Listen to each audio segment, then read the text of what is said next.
Of our divine nature, of our unlimited nature. In fact, today's daily word about compassion, and combined with Catherine's brief comments earlier about prayer being a foundation of unity, and also my phone calls from Julie, my prayer chaplain, which are wonderful, and I really appreciate it, Julie. Thank you. I'm reminded that we are not alone in this, are we? In fact, we're never alone. And even when we feel like there's nobody else, we can always go within and go into that place where we're all connected. And so that sort of struck me today. As I sat through the early part of this service, I'd like to recite the prayer of faith again. I think that's a good way to ground ourselves and remind us of the source of all our power. If you recall it, you can repeat it with me. It's also on page 78 in your hymnal. God is my help in every need. God does my every hunger feed. God walks beside me, guides my way through every moment of the day. I now am wise, I now am true, patient, kind, and loving too. All things I am, can do and be through Christ the truth that is in me. God is my health, I can't be sick. God is my strength, unfailing quick. God is my all, I know no fear, since God and love and truth are here. Amen. It's such a good reminder, too, for today, because we're going to be continuing talking about the 12 powers, and I'm going to be talking specifically about 3 powers that are sort of especially foundational to our activating all of our 12 powers. And so those 3 are faith, imagination, and love. And we have this formula in New Thought that we often talk about. Believe plus conceive equals achieve. And that formula sort of parallels these 3 powers in a way. Belief is faith. That's the first step. So faith is our foundation. We have to believe that we're deserving, believe that we are able to receive the blessings that God bestows upon us. And then conceive, to use our imagination to create a mental picture that then works almost like a movie projector. We create a mental picture in our mind and then project it onto the 3-dimensional world, and then it becomes a thing in that 3-dimensional world. And then the achievement is really the manifestation of love in action. And love is sort of like the mortar that holds it all together. So, that in mind, I'd like to return to the parable I talked about last week about the master builder who gathers together master architect who gathers together 12 builders.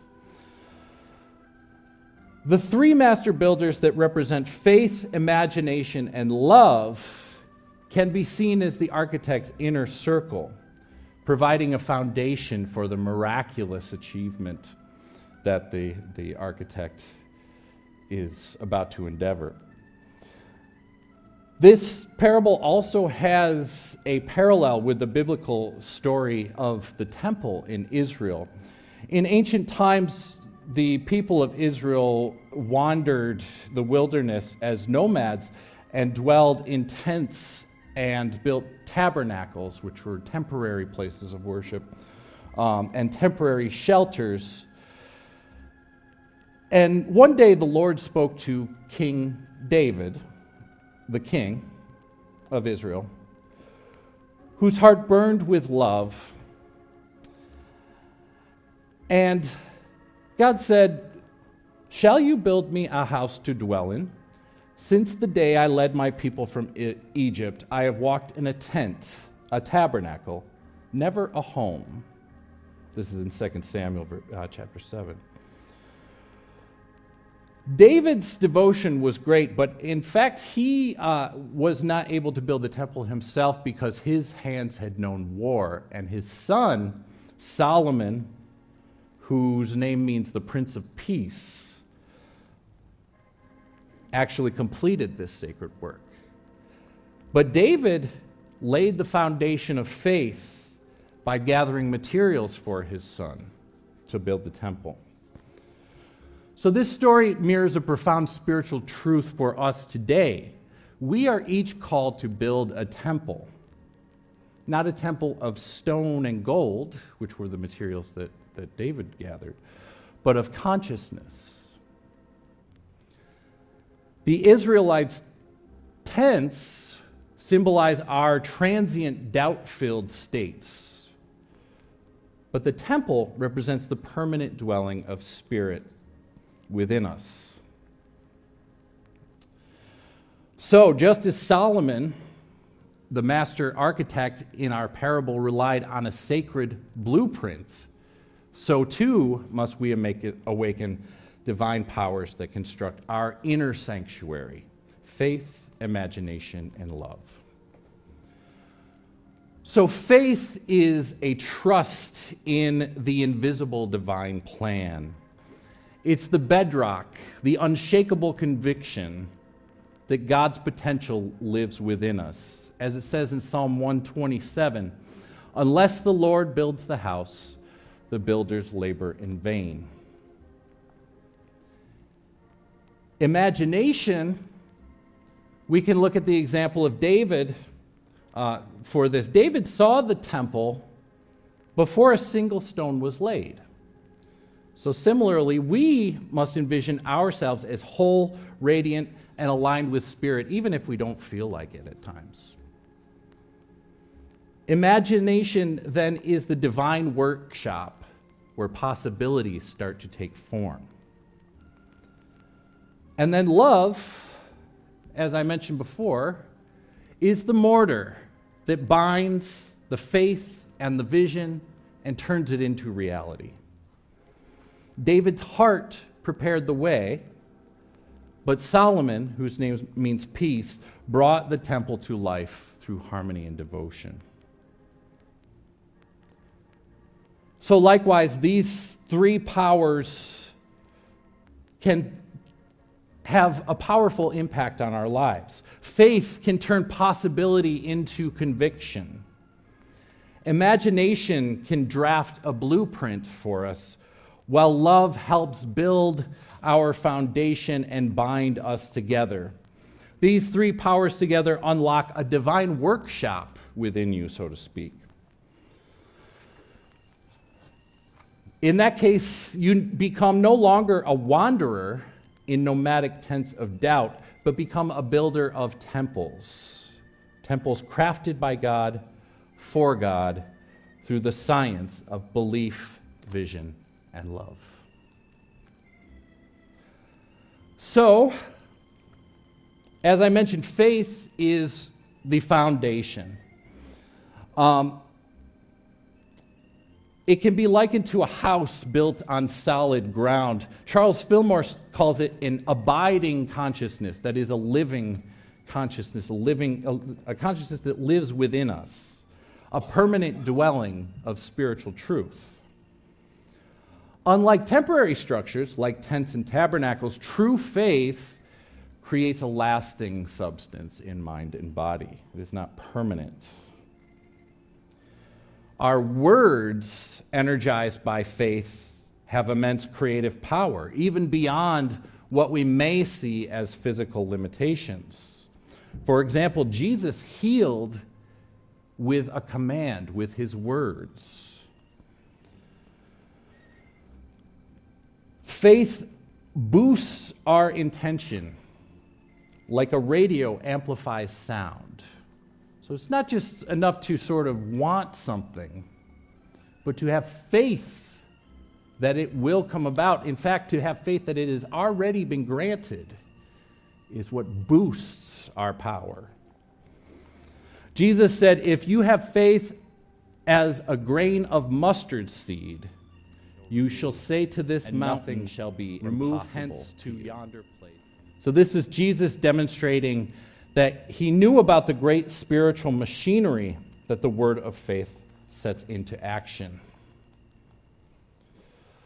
By anchoring our faith in spiritual truth, we access unlimited power, just as Jesus promised in Matthew 17:20. Nothing will be impossible for you. Similarly, in Hebrews 11:1, it says, faith is the substance of things hoped for, the evidence of things not seen.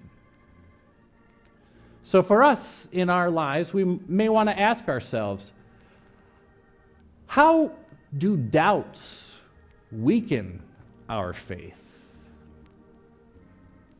How can unwavering belief move mountains in my life?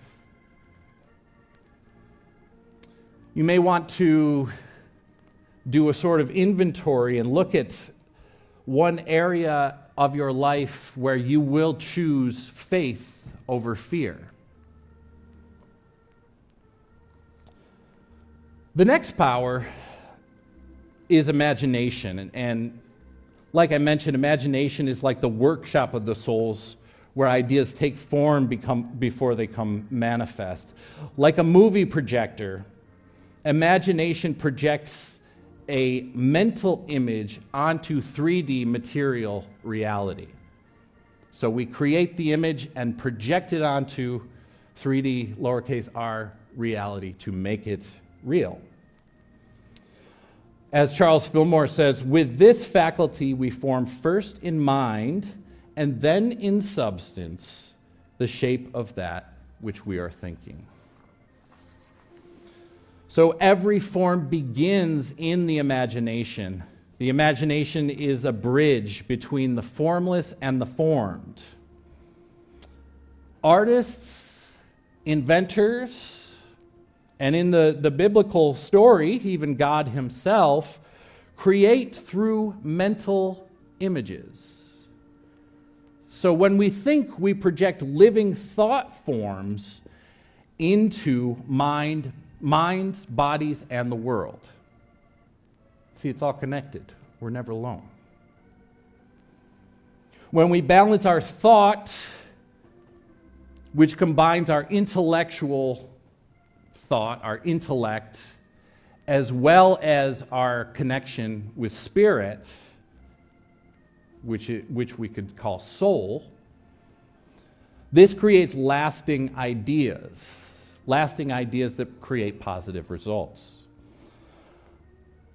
An example of that is Jesus' enduring teachings. So imagination is divine creativity in action, and by aligning with spirit, we interpret our visions, purify our thoughts, and co-create a higher reality. So the practical application of imagination might be to think about the difference between just idle daydreaming, which is one sort of less productive form of imagination, and purposeful or intentional envisioning. We may want to find tools that remind us to step into the energy of imagination. These might include art supplies or even, note cards, things to write on, toys, things to play with. So you may want to surround yourself with things that encourage your imagination and your creativity. You might want to spend 5 minutes every day visualizing your highest good with emotional intensity. So try and make those mental pictures in your mind. You could also do something called vision boarding. You may have heard of this, where you either draw pictures or you might want to cut things out of magazines or things so you can envision your goals as pictures. This puts it in sort of a liminal space between that mental picture and the projection. So then it's in between, which makes it a little bit more real and makes it that much closer to manifesting.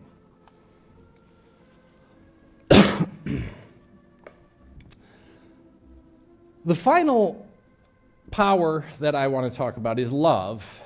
And I mentioned faith as a foundation, but love is also sort of an emotional foundation, a heart-centered foundation, as Paul Hasselbeck puts it. Love is the greatest power and a foundation of all spiritual work, as it says in 1 Corinthians 13:13. Love is the greatest force in the universe. It is God's power in action. Yet too often we limit love to personal affection and forget the cosmic power of an expansive agape form of love, which brings peace, unity, and divine order. Romans 13:10 tells us love is the fulfilling of the law, which means it's not just a feeling, but it's a higher spiritual purpose. We do well to remind ourselves that we're all connected, and what helps one helps us all. What harms one harms us all. So true freedom then is not selfishness, but living in harmony with the law of love. When we love without conditions, we align ourselves with God's design. So as I mentioned, we have this formula, believe plus conceive equals achieve. So once again, believe relates to faith, which is trusting in divine law. Conceiving relates to imagination, holding a clear, energized vision of our goal. And then achieving is love in action, manifesting through our aligned steps, our steps aligned with the Christ consciousness. As Jesus promised in John 14, verse 12, we are called to do greater works than he, not by personal power alone, but by divine alignment. So,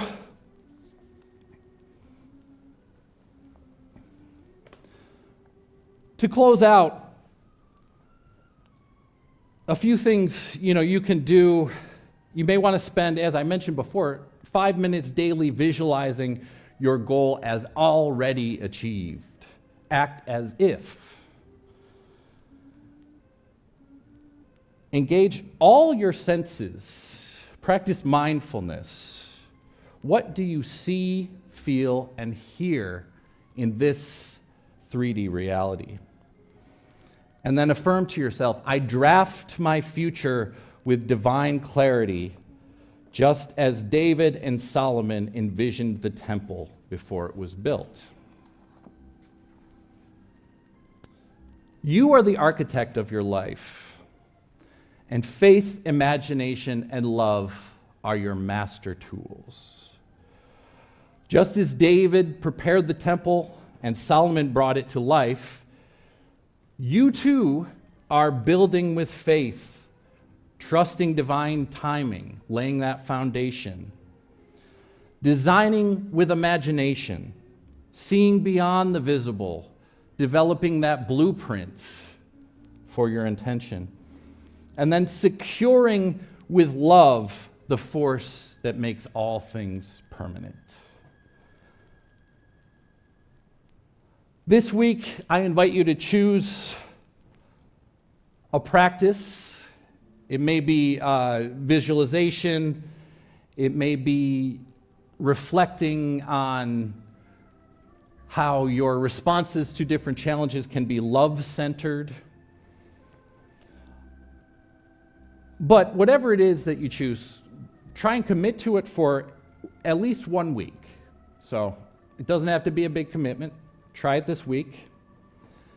And then observe how your inner circle, how faith, imagination, and love starts to affect your outer reality. As you start to visualize those things within yourself, as you start to meditate on your heart center, on the power of love, how does that start to manifest in your external life?